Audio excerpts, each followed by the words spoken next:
Hello everyone, welcome to Training Zoology. My name is Neto and I'm the founder of this channel, and our motto here is preserve and conserve amazing animals like the one we're going to be talking about today, the African leopard. Now the African leopard is a species of leopard that is endemic to Africa, meaning that it is native to Africa. To be specific, it is found mostly in eastern and southern Africa, where it prefers to live and roam about peacefully. Now, the African leopard is a species of leopard that is found in Africa, very native to Africa, and it is found everywhere, from both jungles and tropical regions to dry, arid regions, including deserts, savannas, grasslands. It is found mostly everywhere. It's a very adaptable cat, and it can live and manage a diet.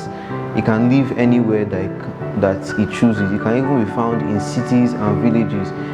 Hence, it's one of the biggest animals that can roam into a city or a village. Now, the African leopard is one of the largest species of cats. It is the fourth largest species of cats in the world, slightly smaller than its closest living relatives, the tiger, the lion, and the jaguar. Now, the leopard is one of the top three largest spotted cats in the world. And a way that you can identify these three species, the leopard, the jaguar, and the cheetah, is by looking at their spots. Now, for the leopard, its spots are large and coated like this.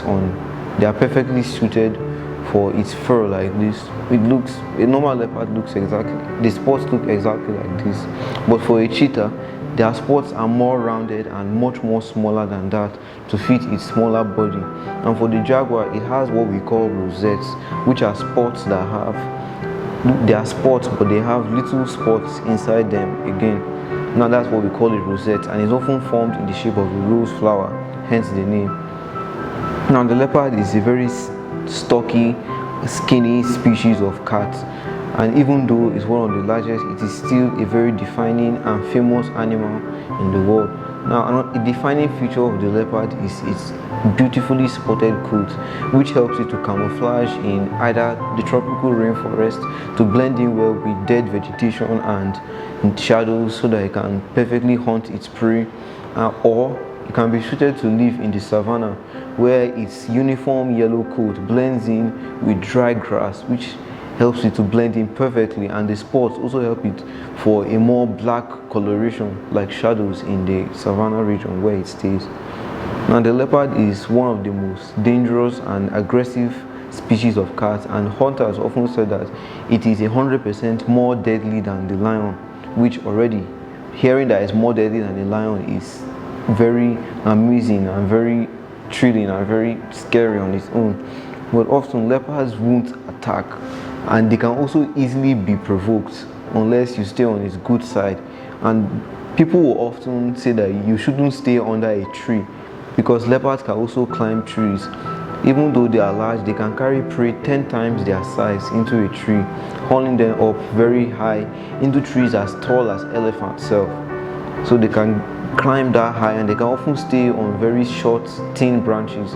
They cannot support the weight of other predators like hyenas and lions, which may steal its prey, which is another very good strategy for it to survive and eat well in its home, in a home of many bad guys and many hunters and many stealing creatures around it. Now the leopard is an opportunistic hunter, meaning that it will eat whatever it can find. As long as it finds it, it will eat it. Now, what does the leopard eat primarily? It will often compete for prey with lions and hyenas too, but it can attack large and small prey, medium-sized prey too. It can eat zebras, wildebeest, young buffalo. Sometimes it may take down antelope, smaller rodents, smaller burrowing animals, birds, fish, crabs, lobsters. It has a very diverse diet, but this diet often depends on where it is found primarily. Often, leopards in the forest regions will often hunt smaller prey, since many large animals are either too big for them to take down, or they are not the correct size, or they are not found there in those forest regions. While in the savannah, they are often known to take down larger prey like zebras and wildebeest instead of antelopes too. instead of antelopes that it primarily eats in the forest. Now the leopard is a very nice and very famous and very useful species of cats too. It is useful in the sense that it eats, just like the lion, it eats injured, sick, weak and young prey. It will often take this prey as food for itself. Now when it does this, it clears the way for diseases to spread in the herd where the animals often stay. It prevents diseases from spreading, from going far. They will often stay with that individual that it has killed and it won't spread again. Now infections too, like the ones gotten from wounds that a particular prey item can have from either a previous hunt or environmental factors, when it kills that prey, the infection too, it does not spread among the herd.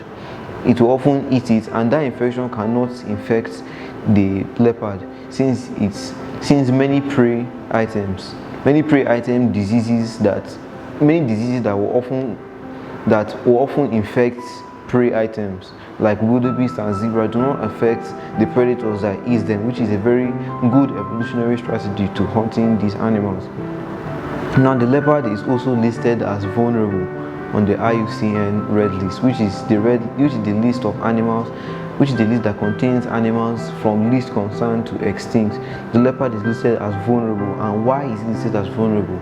Well, for hunting, one of the main reasons that it and many other animals around the world are going extinct is hunting. Hunting is a very bad practice and has been done around the world, mostly in Africa, which is said to be one of the best places to hunt, because the leopard is also one of the big five, which is the most dangerous and the most prized animals on the black market, on the list for hunters to hunt. Now these hunters will often kill these animals for trophies.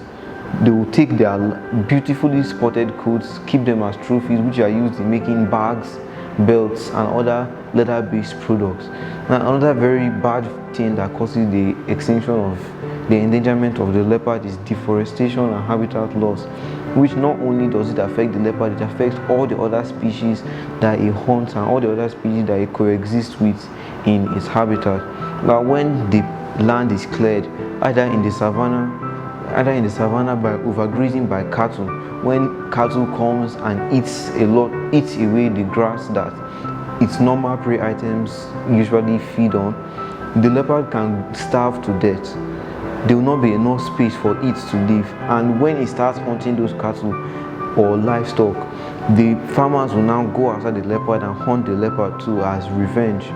But it's not actually the leopard's fault, it's your fault for entering its habitat, which needs to be stopped if we're going to make a change. Habitat loss in the forest is also affecting leopards, with massive logging and irrigation for farms, housing and cutting down trees for logging and many other industrial purposes. It makes the leopard not have enough space to roam, and it can often lead to face-to-face encounters with humans, which are often very deadly. Although it is rare, leopards will attack humans if it is found in a confined space. It will often rush out and attack people, this happens mostly in India, where the Asiatic leopard, a subspecies of the leopard, is also found, which is another aggressive species too. Many people have often corralled this. There was a story of a leopard that was taken into a farm, into a thick place, and the leopard jumped out and killed and injured about 5 different people. Now you can see that that's a very terrible number compared to the number of leopards that are killed each year by humans, but still, we like to see a family member die to a leopard. So we need to stay away from these creatures. We need to stop habitat loss, we need to stop hunting, and I guarantee you that yes, this species is going to be around for a long time for new generations to come. Now if you like this video, please subscribe, share my video, like it, and subscribe to my channel for more amazing animal